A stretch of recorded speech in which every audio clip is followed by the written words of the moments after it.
How's it going, everyone? Welcome to Gadgets with Gurman. I'm Mark, and today we have another interesting phone. As you can tell, given all the past episodes, it's phone season. Now we have yet another flagship phone. It's the Samsung Galaxy Note 8. You can see it here. This is a large, big screen phone running Android. It's Samsung's latest device.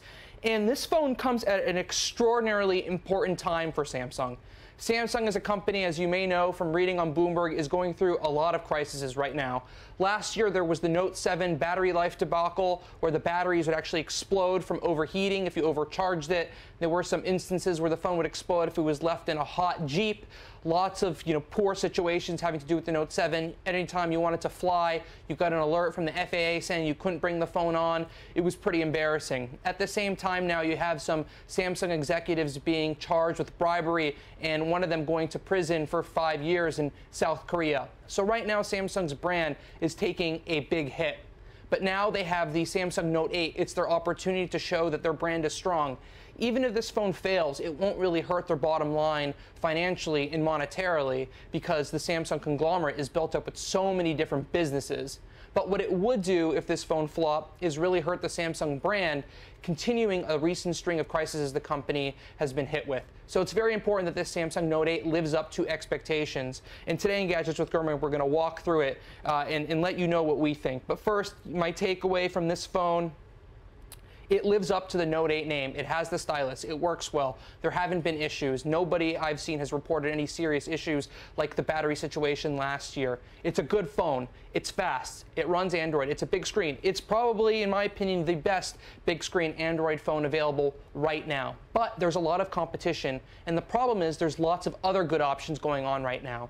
And this phone really doesn't move the needle compared to the S8 Plus that we had on the phone on this show earlier this year. The S8 Plus is another really good phone. The screen size of the S8 Plus is 6.2 inches. This is 6.3 inches.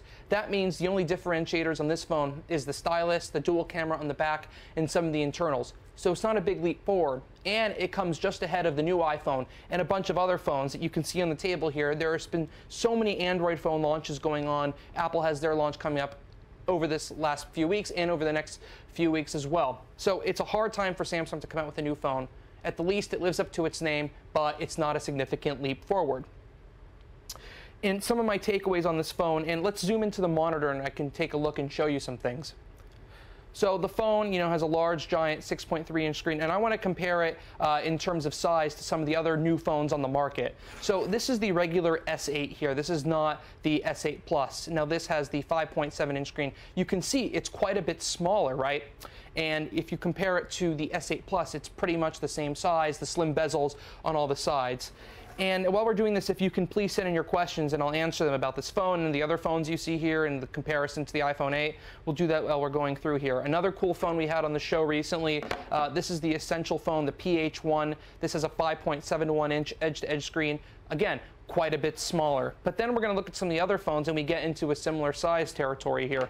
This is the LG V30. It's almost the same size as this phone. It has a smaller screen than 6 inches, but it's another good phone. Personally, I think that this is another really good option for a new Android phone user. It does feel a little cheap and gimmicky on the back, a little plasticky, the fingerprint scanner on the back, of course, like other Android phones. This one feels a little bit more premium than the LG V30 with the glass on the back, the glass on the front. It feels more structurally sound. And of course, I need to compare it to the crown jewel of what our readers love on this show. It's the iPhone 7 Plus. This has a 5.5-inch screen. Now, the first thing I'm going to note, this screen is almost an inch bigger diagonally, which means you could do much more, and we'll dive into video and all those features in a minute. But you can see this is a 5.5-inch phone. The next iPhone, as we reported, is going to solve that problem. It's going to have a screen that's about 5.8 inches, so it's bigger than the 5.5-inch screen of the iPhone 7 Plus, but it's going to be in a form factor probably about the size of this Essential phone, around the size of the iPhone 7 and the Galaxy S8, the regular size. So let's dive in and take a closer look at this phone and what it has to offer. The first thing you can see on the back, it has this dual camera system right here.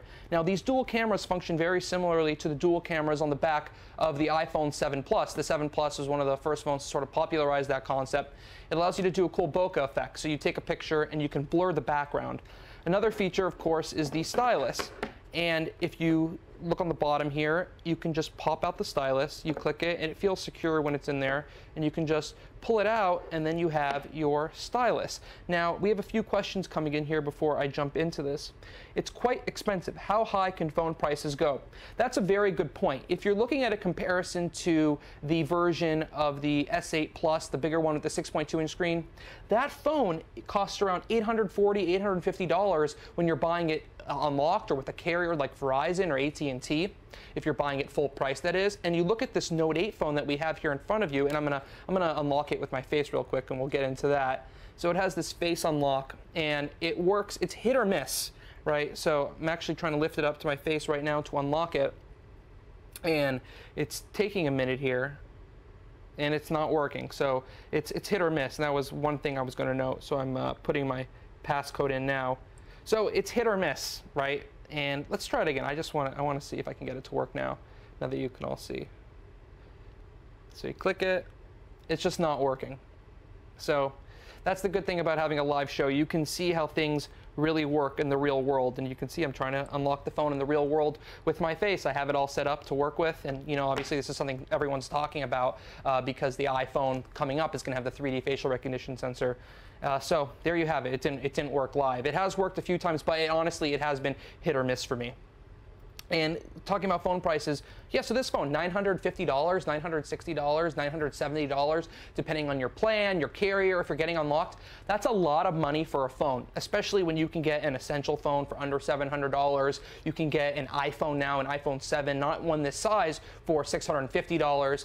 The iPhone 7 Plus, it goes up to $970 as well, but that's for 256 gigabytes of storage. This phone, this model right here, this $950, $960 model, this one has 64 gigabytes of storage. I saw some carriers have some plans where you can get a free 128 gigabyte micro SD card to expand your storage, and yes, it has expandable memory, even in the year 2017, but people want storage built in. They don't want to have to deal with formatting their memory in their phone in order to account for the built-in storage and the external storage. Lots of problems when you go down that road.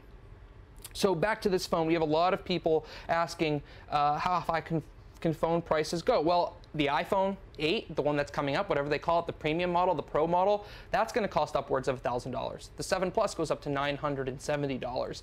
But who knows? I don't think phones in these mass market types of phones that you see here are ever going to go to the $1,500 range. I think those phones over that is going to be stuck in that category of Virtu phones, Gresso phones that you've seen on this show before. Now let's jump into the stylus here, because this is really cool. So I showed you can pull it out, and then when you're on the lock screen, you want to pull it out, it gives you this OLED type of screen, so it only lights up the pixels necessary in order to write on it. And you won't be able to see this on camera because the camera doesn't pick up that, but when you take the phone out, the stylus out of the phone, when it's locked, you pop it out and you can start writing on the screen, leave yourself memos, and it continuously scrolls. So if you're the type of person that likes to jot down notes with a stylus, that's for you. Personally, I don't really find that feature very useful. I'm not the type of person that wants to take a quick note and then handwrite it. You know, handwriting is slow. People who've been using these touchscreen phones for years now, they can type much faster than handwriting. So for me personally, it's not a very useful feature, but I can see for some Note 8 fans why that would be useful. And you can see when you have the stylus out, there's this little menu on the side, and it gives you this little pop-out. And let's zoom into the monitor and take a closer look at this. So you can see there's different features here. You can create a note, you can view all your notes, Smart Select, which is basically you can crop a screenshot, you can write on the screen, you can send a live message, you can translate. I want to walk you through a few of the features. So let's go into the web browser. And I'm on this article that we ran on Bloomberg Technology today. And I see a word here, I see the word network, right? And I want to translate that word. So I can do a translation command and tap the word network, and you don't even have to actually touch it. It's sort of, you know, a couple millimeters away you can do it. So it translates the word network to Verco, and that's because I set the translation, you can see at the top here, from English to Finnish. And you can tap Finnish, any other language, you can scroll through it with the stylus. Let's say I want to change it to Greek. I can do the same thing, so I can go over network, and it will translate to Greek. I'm not sure how to pronounce that, but there you have it for on-the-fly translations. Another cool feature that they're adding new with the Note 8 is a feature in Messages called live message. So you can click that and you can send a live message. You can draw something. I was drawing some stuff earlier, and you can pick your colors. You can draw whatever you like, and then you can send it to a person. It's actually very similar to the feature that they added to iOS messages a couple of years ago where you can draw with your finger. Now, it works with your finger as well, so I'm not sure what the benefit of requiring the stylus is, because this is a feature that has been hugely popular on the iPhone, and I imagine this is going to go to more phones as well without the stylus. Some more questions coming in here, and let's zoom out while we're taking these. Can you give me one reason to get this instead of the Note 8? Well, it comes down at that point to operating systems, right? If you are an Android fan, you're in the Android ecosystem, you're in the Samsung ecosystem, you want to use Bixby, you have the Samsung products, a Samsung device might be for you.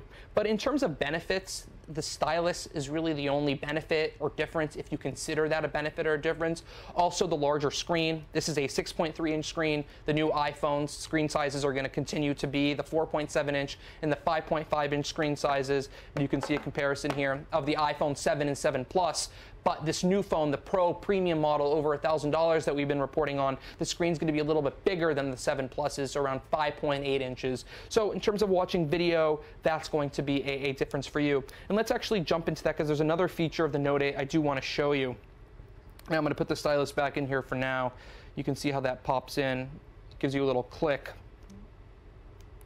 And if you can slide from the side, this is sort of the Apps Edge feature. Now let's zoom back in to take a closer look at this Apps Edge feature. Now, previously on the Samsung S phones, the phones with the curved edges, they've had the Samsung Galaxy curved phones in the past that were not the the mainstream Galaxy models. You can swipe from the edge, and I'll show you that again so you can see. You can swipe from the edge and you can quick launch an app, sort of like if you go to Spotlight on an iPhone, you can quick launch some recent apps. Here's this feature. Now, the different feature new to the Note 8 are app pairings. So if you've used iOS 11 multitasking on the iPad, it's a similar concept. So I have an app pairing here for YouTube and internet. So I click that app pairing, and that takes me into the YouTube application as well as the web browser. So I can browse an internet website while going through YouTube. And you can imagine there'll be some useful ways to use this if you want a YouTube video in one panel and notes in the other to take notes on the video, or notes in a web page, or watching a video while texting with your friend to laugh about the video if it's a funny music video or something, and you can scroll between the two to size them depending on how you like it. I wish the iPhone Plus would get this feature. I think it's really handy, so that's one benefit. But that's not entirely new. The only new part there is the Apps Edge to launch 2 apps at the same time. Another question coming in here, and let's zoom out while we're talking about this, is does Blackberry stand a chance anymore?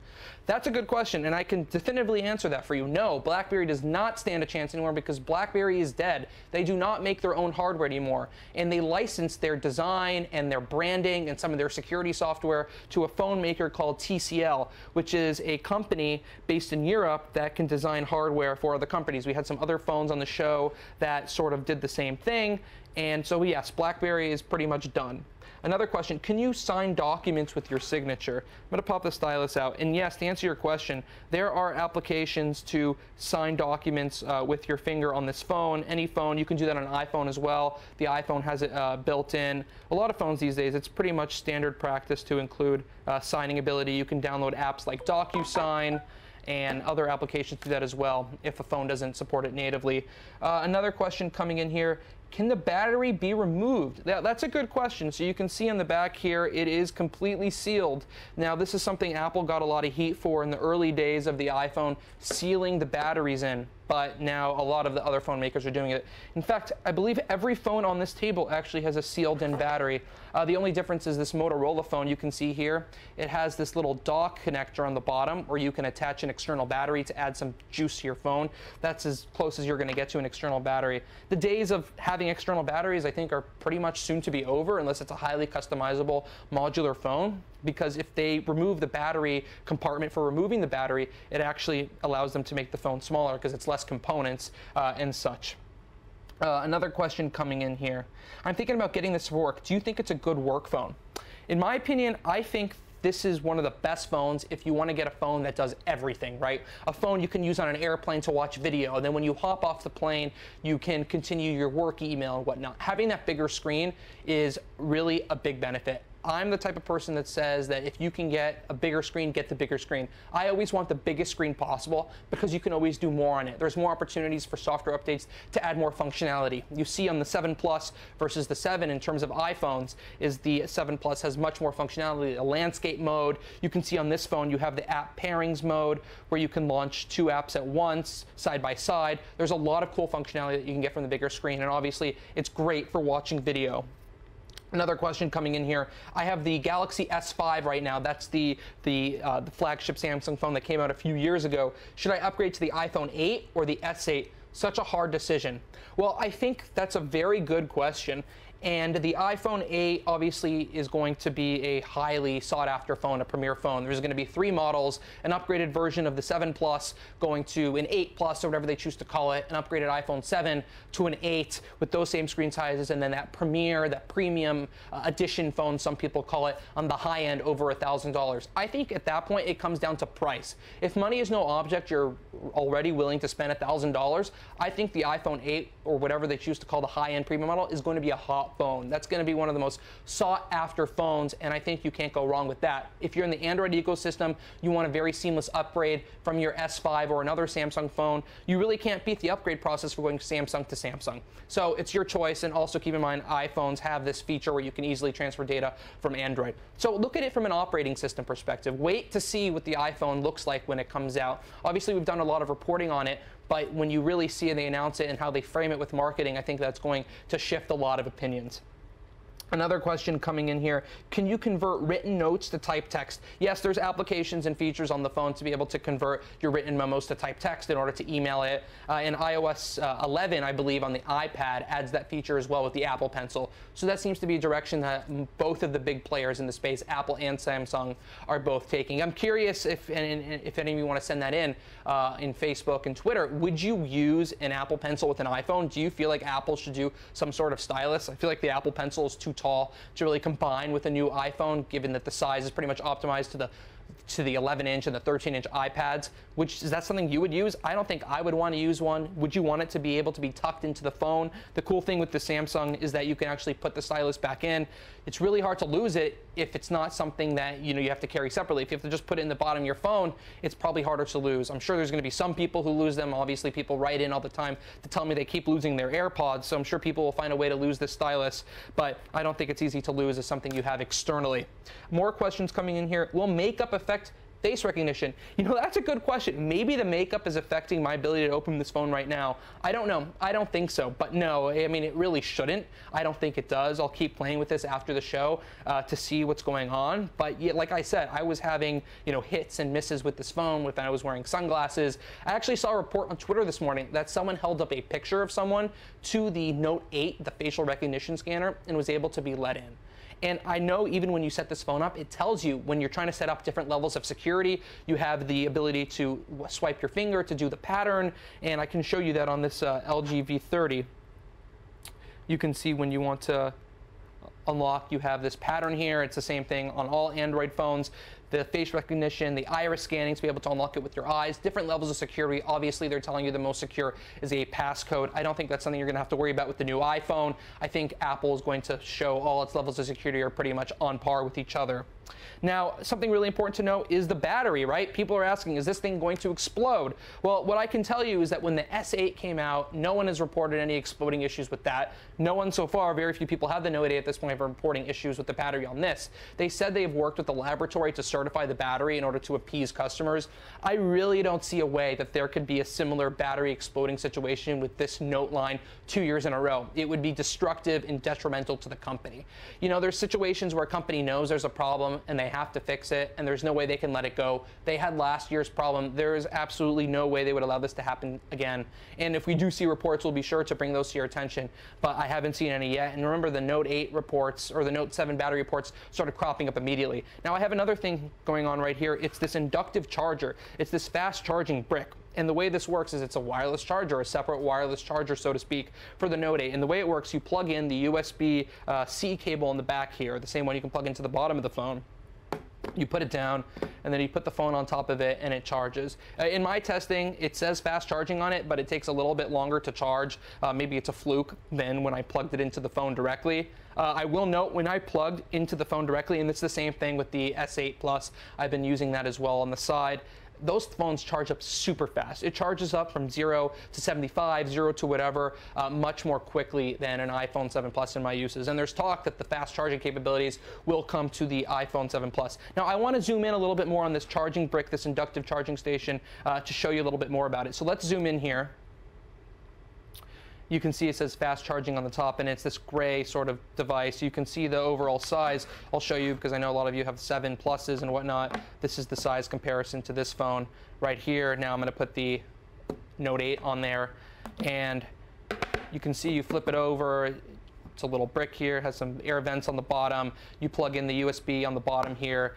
I feel like if the inductive charging system is an interesting gimmick, right? Because it doesn't really add much functionality. There is honestly no difference between plugging in a cable on the back of this and plugging in a cable on the bottom of this. There's no sense of convenience. I remember when the Palm Pre came out, they had it really well integrated, and they had features where you picked up the phone, it did different things based on when a call came in, you lift it up from the charger. They called it Touchstone back in the day, I believe. It would answer the call. So unless these systems have built-in functionality that actually adds convenience and usage, I don't really find it worth it. But it is really cool to be able to inductively charge your phone, and this is something we're expecting is going to be coming to the iPhone as well. Now, some more things I want to show you, and let's zoom out here while we're continuing to go through this, is the back of the phone. Now, there's been a lot of talk about fingerprint scanners, right? Do people want fingerprint scanners on the front of the phone? Do they want them built into the bottom of the phone? Do they want them on the back of the phone? When you're moving to these phones with the slimmer bezels, there's only really one place to put the fingerprint scanner in a really convenient manner, and that's in the display. Now, a lot of phone makers, Apple included, with other phone makers, the ones based in China, LG, they've all been trying this. Everyone wants to do that. The dream is to be able to get the fingerprint scanner right here in the home button. So you click it and you're in, just like you click the physical home button on an iPhone and you're in. But removing the bezels changes things. So they actually had to move the fingerprint scanner to the back. And you can see it right here on the back. Now, I have, big hands, and I still can't really reach it completely. It sort of feels like, you're doing a workout in order to get your finger on the back of the fingerprint sensor. I know there's probably some people, they pick up the phone, they're gonna have to pick it up, they're gonna have to flip it, put their finger on the back like this, and it's a little bit inconvenient. So at what point does having a fingerprint scanner on the back of the phone make it more inconvenient than having one at all? So it comes down to that, and that's something we're going to see Apple address next week. There's not going to be Touch ID of any kind on the new iPhone we've reported. At least that's what Apple's shooting for. We'll see what they end up announcing next week, but it's planned not to be there. Instead, they're going to have that 3D facial recognition sensor, and Apple, for the first time, will be ushering in that 3D technology versus the 2D facial recognition technology on this phone. So it's likely to work better, but of course, we'll get the phone into Gadgets with Gurman. We'll test it out after the event, and we'll go through it. And if you're watching this, I'm sure you're interested in the iPhone 8, the iPhone 8 Edition, Premium Plus, the regular iPhone 8 Plus, whatever they're going to call it. So please stay tuned to next week. We're going to have a special episode of Gadgets with Gurman going over all the announcements. We're going to have hands-on with the latest new iPhones next week, and we'll have full coverage on Bloomberg's website, bloomberg.com/technology, twitter.com/technology, twitter.com/Mark Gurman, all the coverage, video, stories, a live blog on the event. So please follow along and stay tuned for more. Thank you so much.